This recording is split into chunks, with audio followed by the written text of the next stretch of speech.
28% of what, DJ? Yeah, 28% of buyers last year, that percentage found the home they were looking for through their real estate agent. So the other 72% found it on their own. Wait, so what? Yeah, I'll say it again. I probably should have said it better. But basically, 72% of home buyers actually found their property by themselves. They went to Zillow, Redfin, Instagram, a friend who heard something, maybe buyers. They're really doing the searching of the job, of the realtor job. And right now in markets where inventory is super tight and listings move quickly, this is actually a real problem. Yeah, and it actually makes sense because if you're not bringing the home, what are you bringing? Yeah, so I'm DJ Paris. That's Tim Littleton. Today we are going to we're going to open 4 hidden doors for you that most buyers agents never knock on. So stay with us. So I'm going to say this again, 28%, that's NAR, their 2024 profile of home buyers and sellers, which is the most recent data we have. Yes, and that's the share of buyers who found their home through their agent. Exactly. So let's say it a different way. 1 in 4 found their home through their agents. The other 3 in 4, they found it themselves. More than half, of course, on the internet. Same report. Yeah, and that gap's only been growing. Yeah, for years. And the internet's been quietly eating the I'll find you the perfect home part of the buyer's agent's job. In a normal market, that's annoying. You can still drive them around, offer perspective, help them write the offer. But in the relationships holds. Yeah, but not now. Yeah, not in this market. So your buyer is logging into Zillow 40 times a day. They see every listing the minute it hits. They probably saw it before you did. Yes, and most buyers out there always send their agent the listing first. Yeah. Almost always. Yeah, super common. And here's what's happening underneath that. The buyer sees nothing they like, or they see the home, they love it, they lose it in a bidding war. Then they wait 2 weeks, 3 weeks, 4. And during those weeks, what is the agent doing? Sending MLS alerts. Right. MLS alerts, they are already getting from Zillow. So you're basically a duplicate notification service. And that's brutal. That is brutal. So here's the part that should really scare agents. The buyer goes quiet. They stop responding to your text. They stop asking about showings. They're not mad. They're not gone. They're just drifting. Yeah. And that's the silent killer. Yeah, weeks of silence is what every buyer's agent loses to, not a competitor. Silence. They solely decide, I can do this myself. So how do agents fight that? Yeah, so let's talk about that. I want to give some reasons about why this all happens. So there's basically 3 reasons. One is called the MLS trap. So agents are trained to think the MLS is inventory. So when the MLS has nothing, the agent thinks the market has nothing. And agents aren't wrong on the surface. They're just wrong underneath the surface.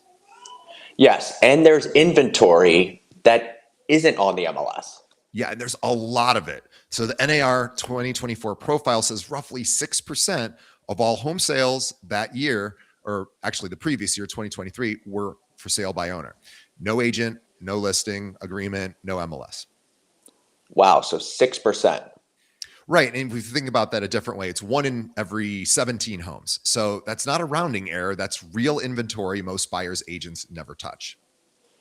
Yeah, and that's just FSBOs. For sale by owners. That's not, counting expireds. Or withdrawals, or pocket listings, or PLN, right? Or I've been thinking of selling in the spring. All of that's invisible from the MLS. So that's reason number 1, which I call the trap. So what's reason number 2, DJ?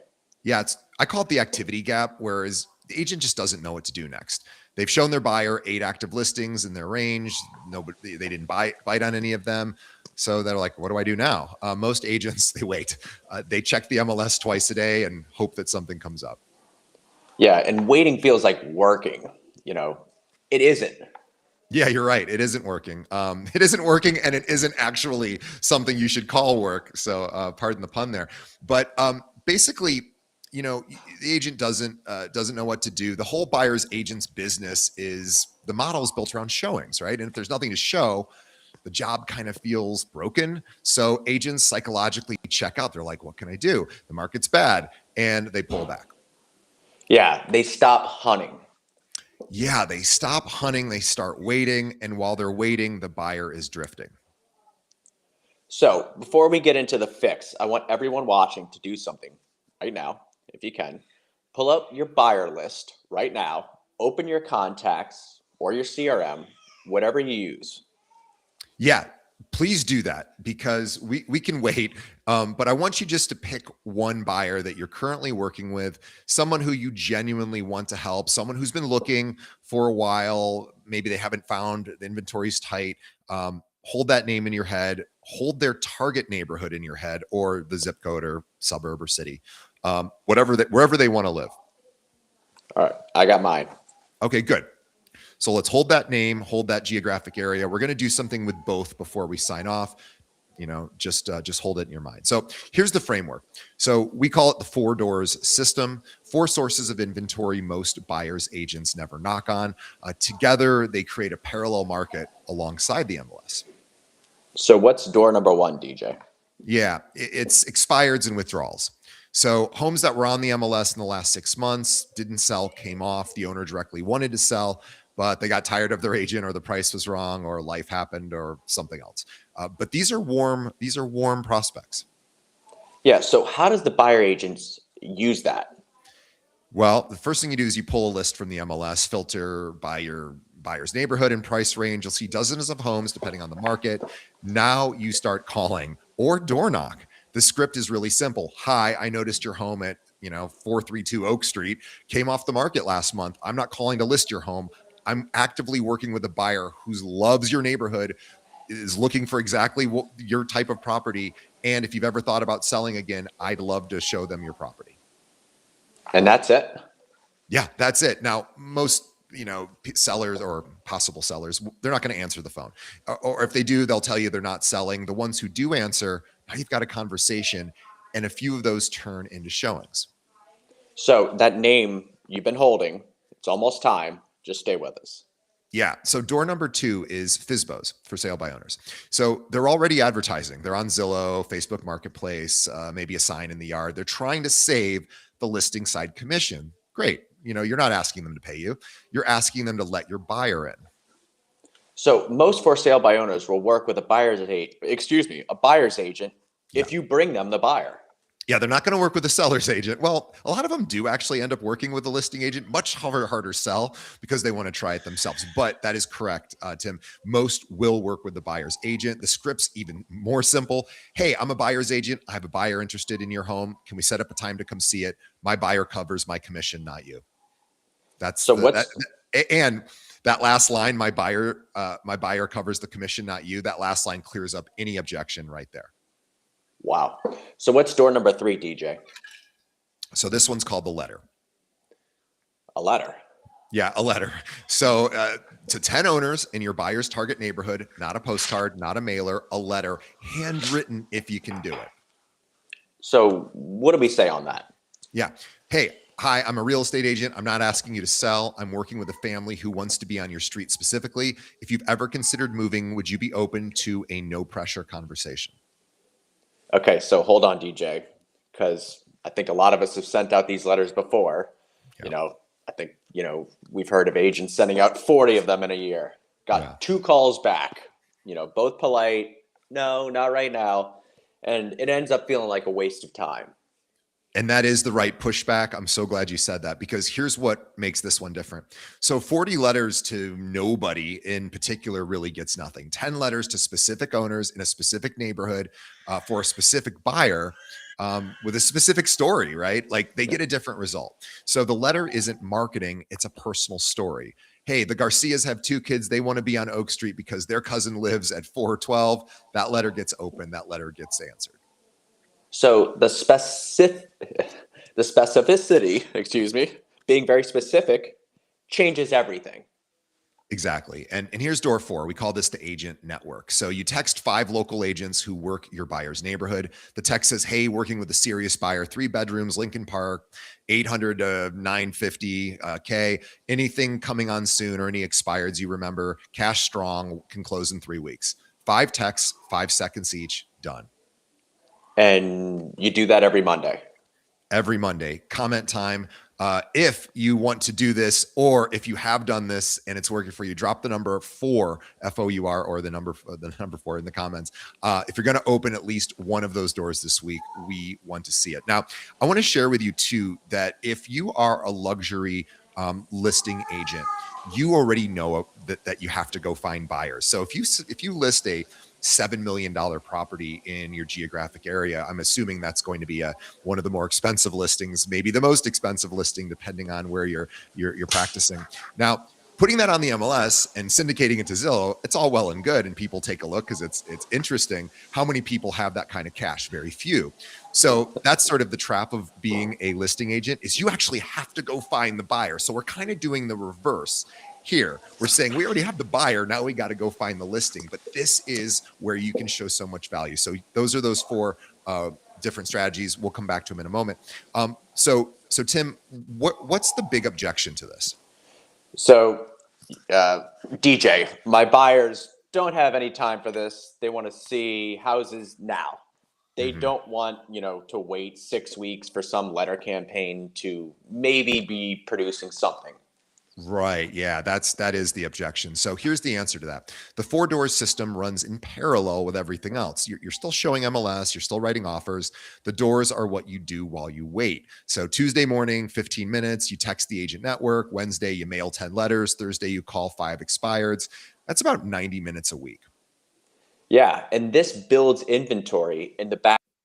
Yeah, it does. So even if it's not right for your client, now you have other options for other clients. So it builds this pipeline. Week 1, maybe nothing. Week 2, maybe a conversation. Week 4, you've got a showing today that nobody else in the market knows about. And week 6, you might be writing an offer on that home that never, ever hit the MLS. And your buyer's sitting there going like, oh my God, how did you do that?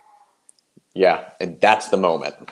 Oh yeah, that's the moment when you go into hero status, right? The buyer stops drifting. They stop wondering if they need you. They need you, because the agent they thought was a duplicate notification service just found them and got them a home on Zillow that Zillow couldn't even find. Yeah. So the answer to I don't have time is, yeah, you don't have time not to. So the buyer you lose to silence is gone. The buyer you bring an off-market home to is yours for life. Yeah, and if you've ever closed an off-MLS deal, drop the neighborhood in the comments. We want to see what's working in your market. Yeah. And by the way, investors are like the masters of this, because what they're always looking for is investment opportunities that don't hit the MLS. Because as soon as they do, like every investor tries to gobble it up if it's a good opportunity. So they're always sending out letters to building owners going, hey, I know you're not probably thinking of selling, but I have an offer for you if you're interested. Like people sometimes take that, right? So it is actually, talk to some investors who go out and actively find things outside of the MLS, and you'll get all sorts of cool ideas. But let's just quickly do the math on this. So let's say you're a buyer's agent. You say you have 5 active clients right now in a tight market. You're probably closing one of those over the next 3 to 4 months. The other 4 half drift away to another agent, maybe half drift, or eventually just buy from a listing agent directly. They don't even use an agent. Yeah, and that's the real loss, not the slow close. The buyers you never see get to closing on. Right. And so now you apply the 4 doors technique. Even if you only open 1 door, say the letter, 10 letters every 2 weeks for a quarter. Yeah. What is that, like 60 letters? Yeah, exactly. 60 letters over that quarter. A few will produce a conversation. One of those actually might produce a deal. Yeah. And that's 1 extra closing, a quarter. 1 extra closing per quarter from 1 door, right? Now stack all 4 of the doors. Yeah. And that adds up to 1 extra closing a month you wouldn't have otherwise. Yeah. And you have your clients going, you're not going to believe my agent found something for me that wasn't even on the market, wasn't public. I mean, all of a sudden they're going to share that story with everyone. So this, like Tim just said, this basically equals 12 closings a year. And remember, this is like 90 minutes of work a week. So per client, but okay, it's still worth doing. This is real revenue you're leaving on the table. And the buyers, they end up not drifting away, right? They become referral engines. So here's 3 actions that I want you to do right now, because we're about to wrap up. So open up your phone, send this text to 5 agents who work with your buyer's neighborhood. This is the text. Hey, working with a serious buyer, XYZ neighborhood, XYZ price range, anything coming soon, cash strong. That's it. Send it right now. Door 4. Okay, 2. Tomorrow, pull a list of expireds from the last 90 days in that same neighborhood. Door 1, 3. Okay. By Friday, mail them 10 handwritten letters to specific owners on your buyer's target streets. Door 3. Yeah. 4 doors, what, like 90 minutes a week? Exactly. So you've been telling yourself you're a buyer's agent. Buyer's agents wait for the MLS. What did you just do? You opened a door. That's not what a buyer's agent does. That's what a buyer's broker does. You didn't show inventory. You created it. Yeah. So go open the rest of the doors this week. Yeah, buyers don't drift from brokers who bring them homes. So keep that in mind. I know it's not fun to be in a low inventory environment, but you're going to do things that almost no other agent is doing. You will get so many referrals, you can't believe it. So we will see everybody next week. Before you go, if you are an agent in the Chicagoland area, and we have listeners or viewers from all over the country, which is so exciting. But if you're here locally and you're not getting this kind of information from your brokerage, please give us a call. Tim and I would love to chat with you, see if Kale Realty might be a good fit. We can talk about your needs and see if we have some solutions for you. And Tim, thanks again. This was awesome. Thank you. We will see. Awesome. Yeah, we'll see everybody next episode. All right. Have a great day, everyone.